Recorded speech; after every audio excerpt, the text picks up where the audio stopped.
આજે આપણે ગુજરાતના એક એવા ખોણામાં ઊંડા ઉતરવાના છીએ જે આમ તો મોટાભાગના લોકોની નજરથી દૂર રહે છે. બિલકુલ. ગીરના સિંહો કે કચ્છના ઘુડખરની વાતો તો બધા કરે છે. હા, પણ દક્ષિણ ગુજરાતના ગાઢ રહસ્યમય જંગલોની દુનિયા એ સાવ અલગ છે. સાચી વાત છે. આપણી પાસે આ પ્રદેશના વન્યજીવ અભયારણ્યો પરની એક સંક્ષિપ્ત પણ હું કહીશ કે ઘણી સચોટ માર્ગદર્શિકા છે. અને આપણો હેતુ માત્ર એ જાણવાનો નથી કે ત્યાં કયા પ્રાણીઓ રહે છે. ના, એનાથી ઘણું ઊંડું. હા, આપણે એ સમજવું છે કે આ જંગલો એકબીજા સાથે, ત્યાંની નદીઓ સાથે અને પેલી વિશાળ પશ્ચિમ ઘાટની પર્વતમાળા સાથે કેવી રીતે જોડાયેલા છે. બરાબર. આ સ્ત્રોત આપણને એ સમજવામાં મદદ કરશે કે આ માત્ર જંગલના અલગ અલગ ટુકડાઓ નથી, પણ એક જીવંત વ્યવસ્થા છે. હા, એક જીવંત શ્વાસ લેતી વ્યવસ્થા.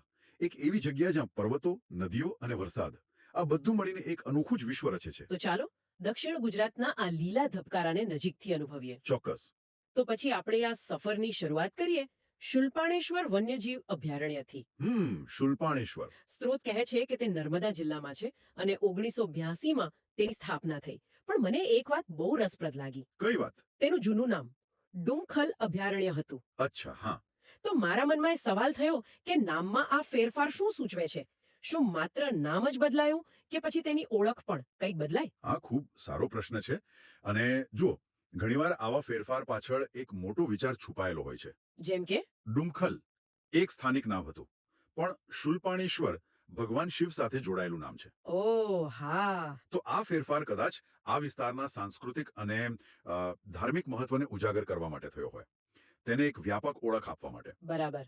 એનાથી એ વિસ્તારનું મહત્વ પણ વધે છે. હા, અને એ પણ દર્શાવે છે કે સમય જતા આ વિસ્તારના સંરક્ષણનું મહત્વ કેટલું વધ્યું છે. અને વાત જ્યારે સંરક્ષણની આવે ત્યારે અહીંના વન્યજીવોની યાદી ખરેખર ખૂબ જ પ્રભાવશાળી છે. હા બિલકુલ. રીંછ, દીપડા, જંગલી બિલાડી. પણ મારી નજર બે નામ પર અટકી ગઈ. કયા બે નામ? ઉડતી ખિસકોલી અને અજગર.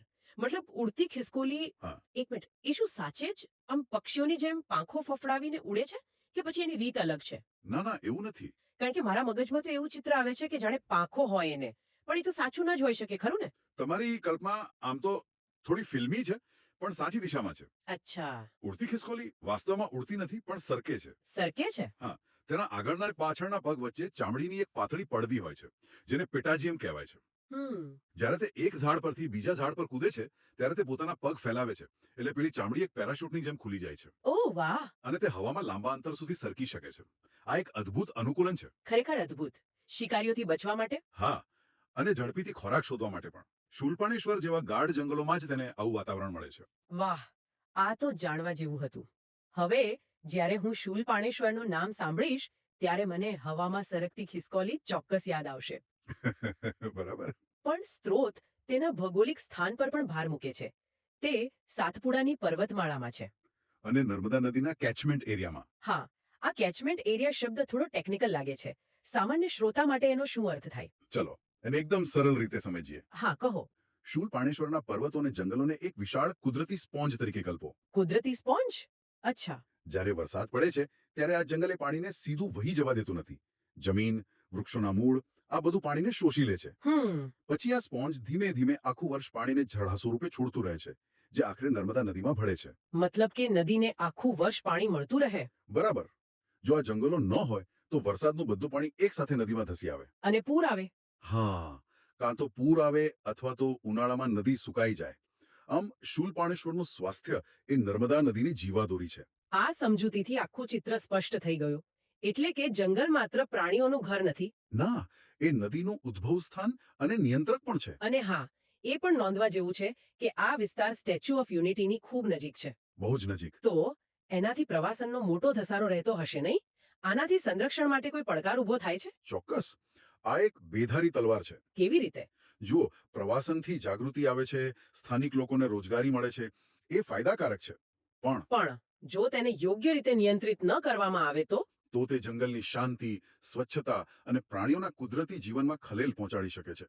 સંતુલન જાળવવું એ જ સૌથી મોટો પડકાર છે. સાચી વાત છે. પણ અહીં એક વાત પર હું ખાસ ધ્યાન દોરવા માંગતો હતો. સ્ત્રોત કહે છે કે શુલપાણેશ્વર દક્ષિણ ગુજરાતમાં રીંછ માટેનું સૌથી મોટું કેન્દ્ર છે. હા, આ વાક્ય મેં પણ નોંધ્યું. રીંછનું સૌથી મોટું કેન્દ્ર હોવું એ કેમ આટલું મહત્વનું છે? કારણ કે રીંછ એક અમ્બ્રેલા સ્પીશીઝ છે. અમ્બ્રેલા સ્પીશીઝ એટલે કે? છત્ર પ્રજાતિ. હા, આનો અર્થ સમજવા માટે એક છત્રીની કલ્પના કરો. જેમ છત્રી વરસાદમાં તમને અને તમારી આસપાસની જગ્યાને કોરી રાખે છે એમ જ. રીંછનું સંરક્ષણ આખા જંગલનું રક્ષણ કરે છે. બિલકુલ. રીંછને જીવવા માટે ખૂબ મોટા અને સ્વસ્થ જંગલ વિસ્તારની જરૂર પડે છે. જ્યારે આપણે રીંછને બચાવવા તેના આ વિશાળ ઘરને સુરક્ષિત કરીએ છીએ ત્યારે એ જ વિસ્તારમાં રહેતા હરણ, દીપડા, અને પેલી ઉડતી ખિસકોલી, હા, અને અસંખ્ય પક્ષીઓ, સરીસૃપો અને વનસ્પતિઓનું પણ આપોઆપ રક્ષણ થઈ જાય છે. અચ્છા, એટલે એક પ્રાણીનું રક્ષણ આખા જંગલ માટે સુરક્ષા છત્રી બની જાય છે. બસ આ જ એનો અર્થ છે. ખૂબ સરસ. તો શુંપાણેશ્વર સાતપુડાની ભવ્યતા અને નર્મદાના મહત્વને દર્શાવે છે. પણ જો આપણે ગુજરાતના સૌથી ગાઢ અને વરસાદી જંગલનો સાચો અનુભવ કરવો હોય, તો આપણી સફરમાં થોડું દક્ષિણ તરફ ડાંગના હૃદયમાં જવું પડે, જ્યાં પૂર્ણા વન્યજીવ અભયારણ્ય આપણી રાહ જોઈ રહ્યું છે. અને ડાંગ એટલે ગુજરાતનું ચેરાપુંજી. હા, મેં સાંભળ્યું છે. રાજ્યમાં સૌથી વધુ જંગલ વિસ્તાર ટકાવારીની દૃષ્ટિએ અને સૌથી વધુ વરસાદ, આ બંનેનું મિશ્રણ પૂર્ણાને એકદમ ખાસ બનાવે છે. તેની સ્થાપના 1990માં થઈ હતી અને તે પૂર્ણા નદીના કિનારે આવેલું છે. અહીંના પ્રાણીઓમાં દીપડા અને જંગલી ભૂંડ તો છે જ, પણ એક નામ છે ભેખરી. હા, બાર્કિંગ ડિયર. તેનું નામ જ કુતૂહલ જગાડે છે. શું તે ખરેખર કૂતરાની જેમ ભસે છે? હા, ભયનો સંકેત મળતા તે જે અવાજ કાઢે છે તે કૂતરાના ભસવા જેવો જ લાગે છે. ખરેખર? હા, આ તેની સંરક્ષણ પ્રણાલીનો એક ભાગ છે, જેનાથી તે અન્ય હરણોને શિકારી વિશે ચેતવે છે. અચ્છા. પરંતુ પૂર્ણાની ખરી ઓળખ તેના પ્રાણીઓ કરતાં પણ વધુ તેના જંગલના પ્રકારમાં છે. સ્ત્રોત તેને ઉષ્ણકટિબંધીય ભેજવાળા પાનખર જંગલો કહે છે. Tropical moist deciduous forests. આ સાંભળવામાં થોડું ભારે લાગે છે, પણ એનો અર્થ એ જ થયો ને કે અહીં ખૂબ વરસાદ પડે છે. બરાબર. પણ તે માત્ર વરસાદ નથી, એ વરસાદની અસર છે. અસર મતલબ? જો અહીં સરેરાશ વાર્ષિક 2500 મિલીમીટરથી વધુ વરસાદ પડે છે. ઓહો, ઘણો કહેવાય. હા, આટલા ભારે વરસાદને કારણે અહીંની જમીન હંમેશા ભેજવાળી રહે છે. અને આ ભેજને કારણે અહીં અત્યંત ગાઢ વનસ્પતિ ઉગે છે. વૃક્ષો ખૂબ ઊંચા થાય છે. અને આ સૌરાષ્ટ્રના ગીર જેવા સૂકા પાનખર જંગલોથી તદ્દન વિપરીત છે, ખરું ને? બિલકુલ વિપરીત. જો આપણે ગીર અને પૂર્ણાના જંગલમાં એક જ દિવસે ઊભા હોઈએ તો આપણને બે અલગ અલગ રાજ્યોમાં હોવાનો અહેસાસ થાય. તો આ ભેજવાળા વાતાવરણની જૈવ વિવિધતા પર શું અસર થતી હશે? બધું જ બદલાઈ જાય છે, જમીનથી લઈને વૃક્ષોની ટોચ સુધી. ભેજને કારણે અહીં દેડકા અને અન્ય ઉભયજીવી પ્રાણીઓની અનેક પ્રજાતિઓ જોવા મળે છે. સાપ અને અન્ય સરીસૃપો માટે તો સ્વર્ગ હશે. હા, એમના માટે તો આ સ્વર્ગ સમાન છે. અને સૌથી મહત્વનું, અહીં કીટકોની દુનિયા અકલ્પનીય રીતે સમૃદ્ધ છે. અચ્છા. આ કીટકો જ પરાગનયનથી લઈને વિઘટન સુધીની ક્રિયાઓ કરીને આખા જંગલને જીવંત રાખે છે. આ આખી આહાર શૃંખલાનો પાયો છે જે આ ભેજ પર ટકેલો છે. ગુજરાતના સૌથી વરસાદી વિસ્તારમાંથી હવે એક એવા જંગલમાં પ્રવેશ કરીએ જે કદાચ ગુજરાતનો સૌથી ઘેરો અને ગહન અનુભવ કરાવે છે. તમે વાંસદાની વાત કરો છો? હા, વાંસદા રાષ્ટ્રીય ઉદ્યાન. સ્ત્રોત કહે છે કે તે કદમાં ભલે નાનું હોય, પણ ઘનતામાં તે સૌને ટક્કર મારે છે. આનો અર્થ શું છે? તેનો અર્થ એ છે કે પ્રતિ ચોરસ કિલોમીટર વિસ્તારમાં જીવનનું પ્રમાણ એટલે કે જૈવ વિવિધતા અહીં કદાચ સૌથી વધુ છે. ઓહ, વાંસદા એક નાનકડો વિસ્તાર હોવા છતાં તે એક અત્યંત પરિપક્વ અને અખંડ ઇકોસિસ્ટમનું ઉદાહરણ છે. તે એક જ્વેલ બોક્સ જેવું છે. Jewel box. નાનું પણ કિંમતી. બરાબર. અહીંના વન્યજીવોમાં દીપડા અને હરણ ઉપરાંત ચોશિંગાનો ઉલ્લેખ છે.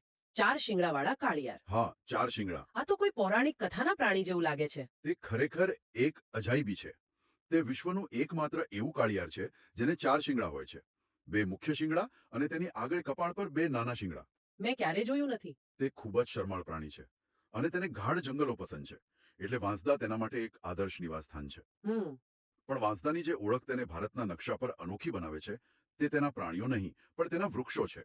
તમે તેની કેનોપી એટલે કે વૃક્ષોના છત્રની વાત કરી રહ્યા છો, બરાબર ને? હા. સ્ત્રોતમાં લખેલી એક લીટીએ મને રોકી દીધી. અહીં વૃક્ષોનું છત્ર એટલું ગાઢ છે કે ધોળા દિવસે પણ જમીન પર સૂર્યપ્રકાશ ભાગ્યે જ પહોંચે છે. અને આ જ વાંસદાનો જાદુ છે.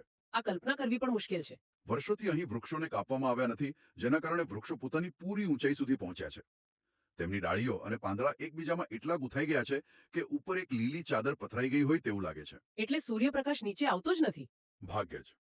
આ ગાઢ છત્ર સૂર્યપ્રકાશને નીચે આવતા રોકે છે, જેના કારણે જંગલની જમીન પર એક અલગ જ માઇક્રો ક્લાઇમેટ એટલે કે સૂક્ષ્મ વાતાવરણ બને છે.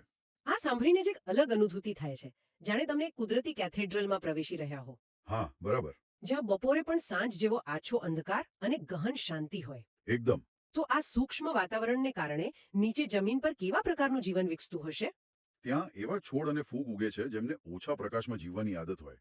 જમીન હંમેશા ભેજવાળી અને ઠંડી રહે છે. એનાથી જમીનનું ધોવાણ પણ અટકતું હશે. ચોક્કસ. અને પાણી જમીનમાં ઉતરે છે.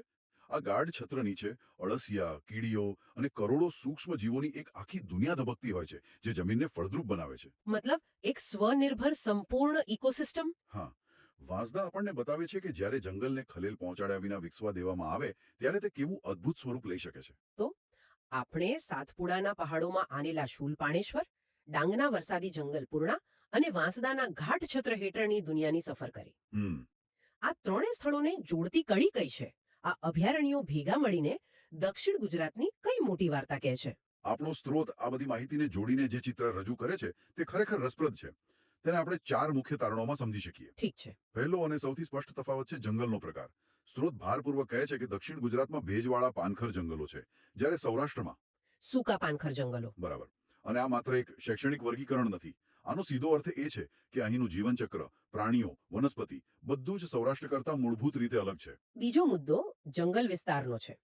ટકાવારીની દ્રષ્ટિએ ડાંગ જિલ્લો ગુજરાતમાં સૌથી વધુ વનક્ષેત્ર ધરાવે છે. હા, આ આંકડો પૂર્ણા જેવા અભયારણ્યોનું મહત્વ અનેક ગણું વધારી દે છે. એનો અર્થ એ થયો કે પૂર્ણા એક અલગ ટાપુ નથી, પણ એક મોટા સળંગ જંગલનો હિસ્સો છે. બરાબર. અને આ સળંગ હોવું ખૂબ જ જરૂરી છે. તે વન્યજીવોને મુક્તપણે હરવા ફરવા માટે એક વાઇલ્ડલાઇફ કોરિડોર પૂરું પાડે છે. અચ્છા. પ્રાણીઓ ખોરાક, પાણી અને સાથીની શોધમાં લાંબા અંતર કાપતા હોય છે. આવા કોરિડોર તેમની વસ્તીને તંદુરસ્ત રાખવા માટે અનિવાર્ય છે. અને ત્રીજો મુદ્દો? ત્રીજો મુદ્દો કદાચ સૌથી વધુ રોમાંચક છે. જૈવ ભૌગોલિક ક્ષેત્ર. તમે પશ્ચિમ ઘાટ સાથેના જોડાણની વાત કરી રહ્યા છો, નહીં? પશ્ચિમ ઘાટ તો જૈવ વિવિધતાનો વૈશ્વિક ખજાનો ગણાય છે. હા. પણ શું આ જોડાણ માત્ર નકશા પર છે કે પછી આપણને વાસ્તવમાં પશ્ચિમ ઘાટની લાક્ષણિક પ્રજાતિઓ અહીં દક્ષિણ ગુજરાતમાં જોવા મળે છે? આ ખૂબ જ મહત્વનો પ્રશ્ન છે અને જવાબ છે હા. આ જોડાણ વાસ્તવિક છે. ખરેખર? દક્ષિણ ગુજરાત એ પશ્ચિમ ઘાટની ઉત્તરીય સીમા છે.